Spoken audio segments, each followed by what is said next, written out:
Κύριε Γκιούρδα, να σας ευχαριστήσουμε που μας κάνετε την τιμή να είστε στην εκπομπή.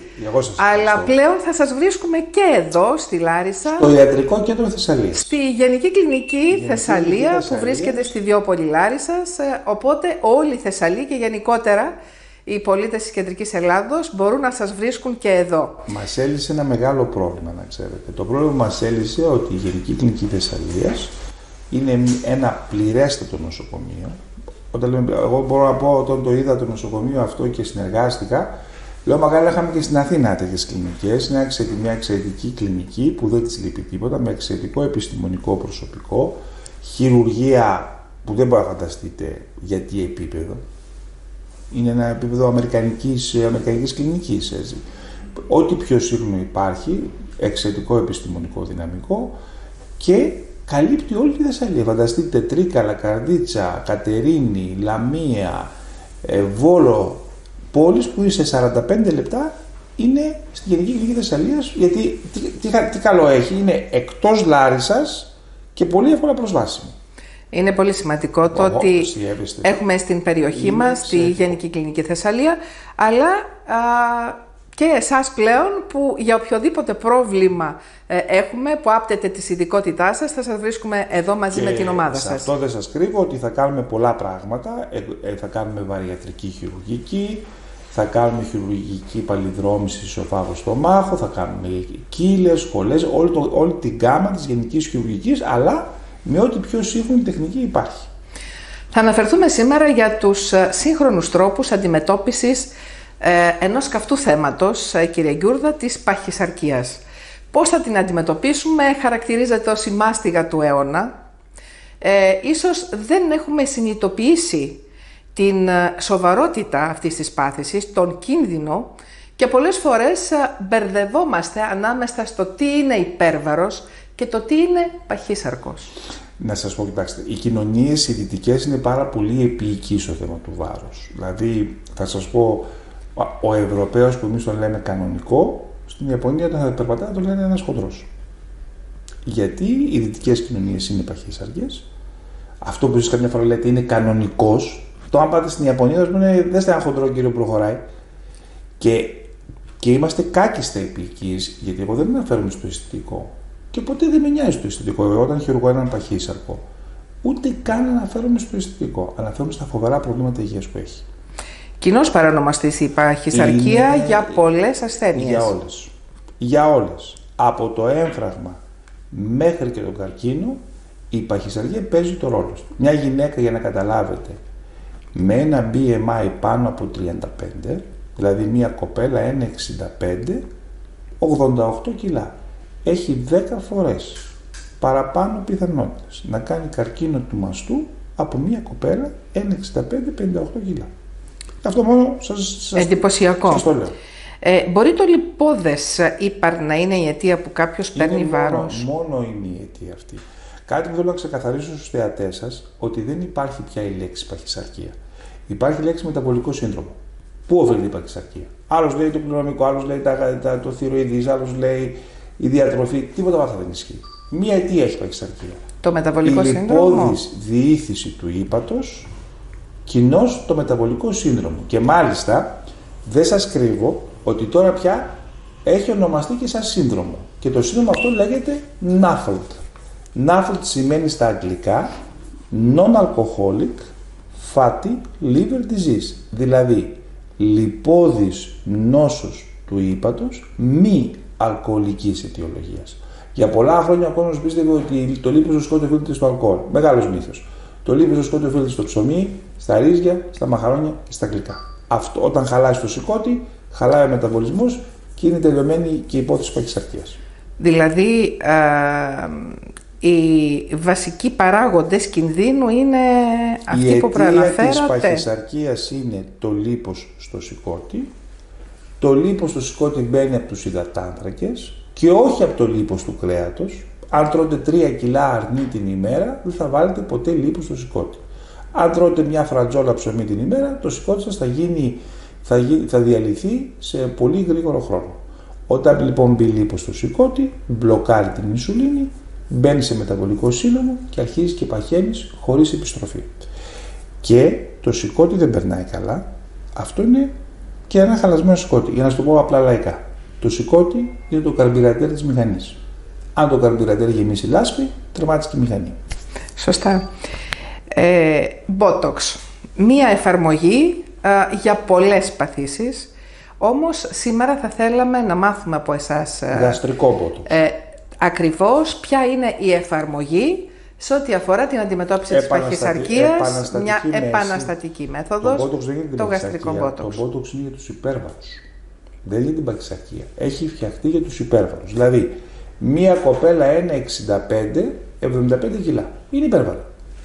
Botox. Ένας άντρας 1,85, 1,80 που είναι το μέσο ύψος του Έλληνα, 109 κιλά. Είναι υπέρβαρος.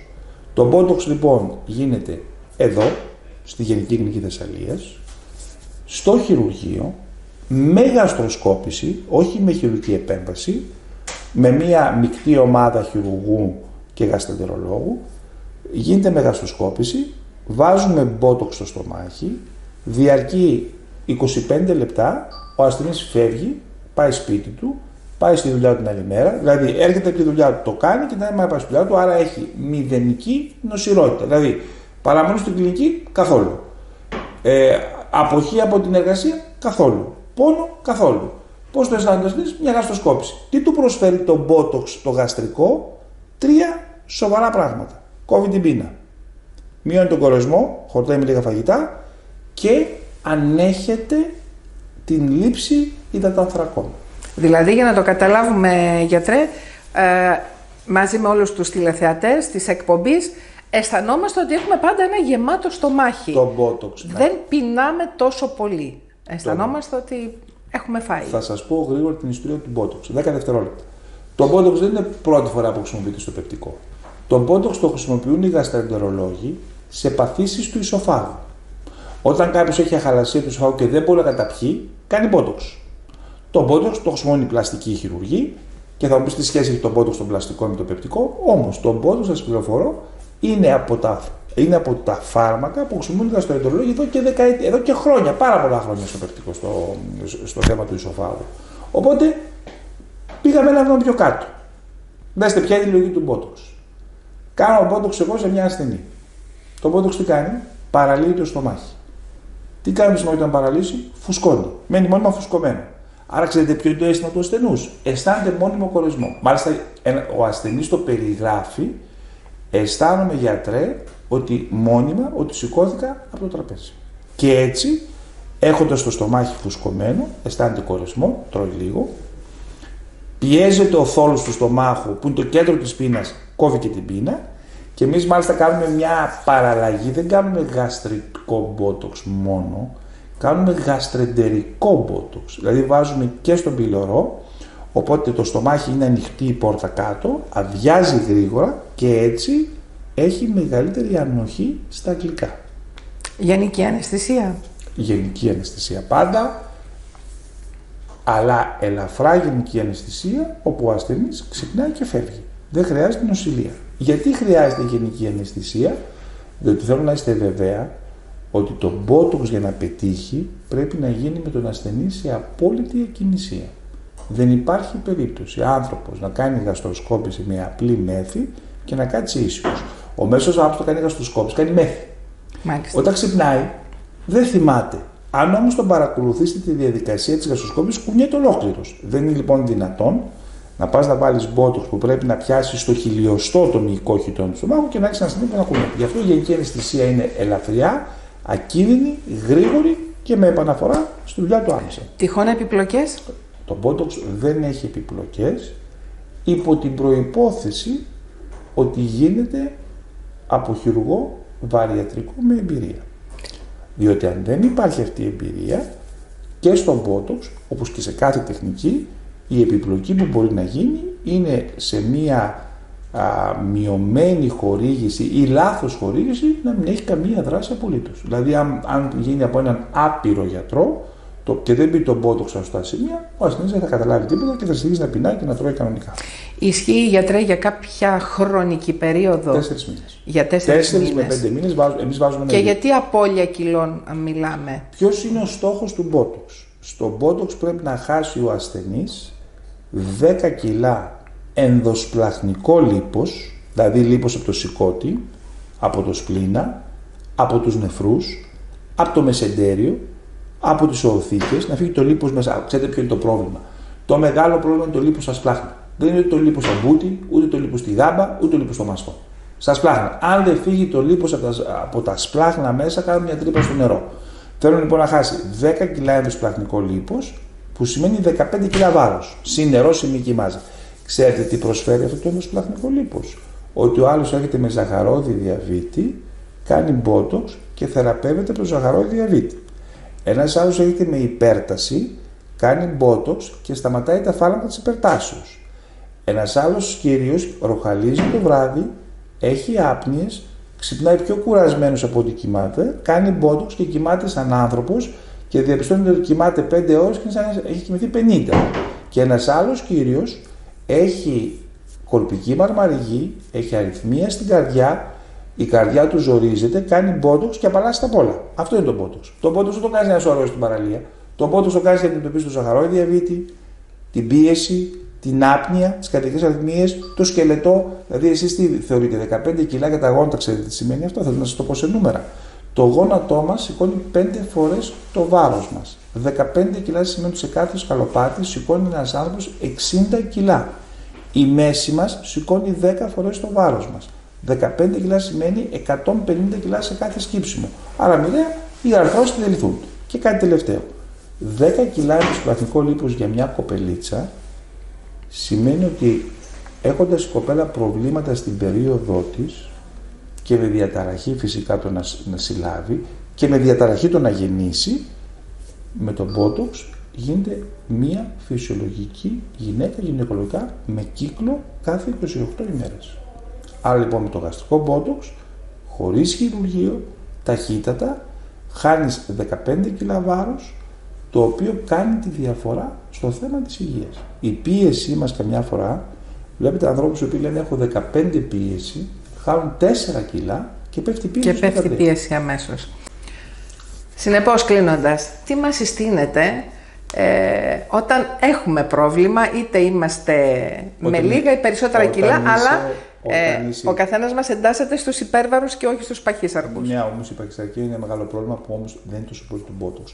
Ξέρετε το Botox που βοηθάει πάρα πολύ τους παχύσαρκους να χάσουν ένα μέρος του βάρους και μετά να πάνε χειρουργείο. Εγώ έχω τώρα έναν ασθενή 207 κιλά που θα κάνει Botox για να χάσει 25 με 30 κιλά και να πάει να χειρουργηθεί. Υπό καλύτερες συνθήκες. Αλλά μην είστε επίοικείς με τους υπέρβαρους. Όταν έχεις BMI πάνω από 30 είσαι υπέρβαρος. Πώς βγαίνει το BMI? Παίρνεις το βάρος σου και το διαιρείς δια του ύψους του τετράγωνου. Δηλαδή άμα είσαι 1,65 80 κιλά, διαιρείς το 80 δια του 1,65 στο τετράγωνο. Αν είναι πάνω από 30 είσαι υπέρβαρος. Ο υπέρβαρος είναι ο μελλοντικός παχύσαρκος. Και ο υπέρβαρος ήδη έχει προβλήματα υγείας. Ξέρετε πόσοι άνθρωποι με μια μικρή κυλίτσα, τους βλέπετε, σου λέει έχω ζάχαρο, έχω υπέρταση και όλα τα κάνει αυτή η μικρή κυλίτσα. Που δεν δίνουμε τόσο μεγάλη σημασία. Ακριβώς. Αλλά το πρόβλημα αυξάνεται. Σας ευχαριστούμε θερμά, γιατρέ. Να είστε καλά. Θα περάσουμε, κυρίες και κύριοι, στο επόμενο θέμα της σημερινής εκπομπής.